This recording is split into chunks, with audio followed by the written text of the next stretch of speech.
Hey everyone, Matt Winterly here. Here are reasons 4 through 6 of why we are not in a housing crisis.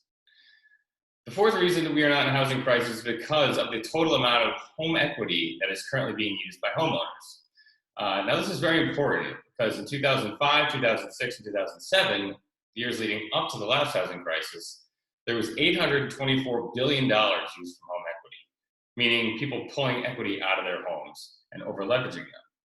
When you look between 2017, 2019, leading up to now, $232 billion of home equity was used, which is almost a quarter of what was used back before the last housing crisis.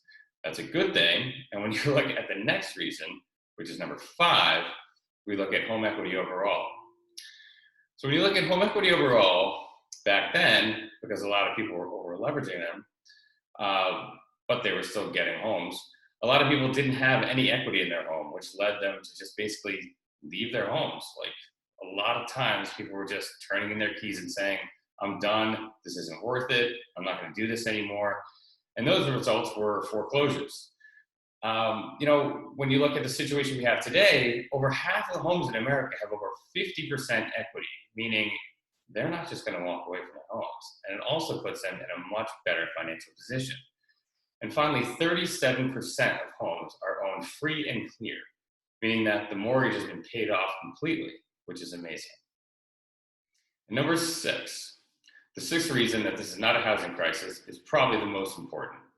And it's that we need to understand that we did this intentionally to the economy.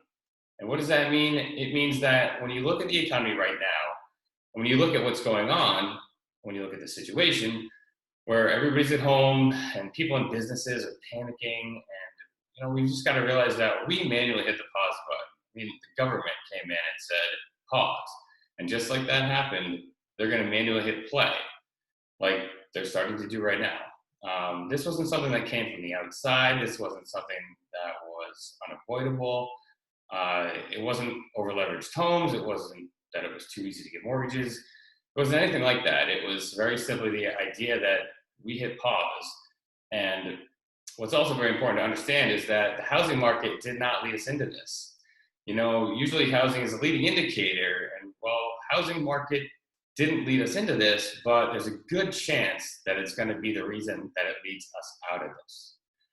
So in the end, are a ton of differences between what's going on now and what was going on back in 2007, 2008, 2009. All the indicators were there. However, before we manually hit pause in the marketplace and manually hit pause in the economy, the real estate market was on a record-setting pace. I mean, we still have records low interest rates right now.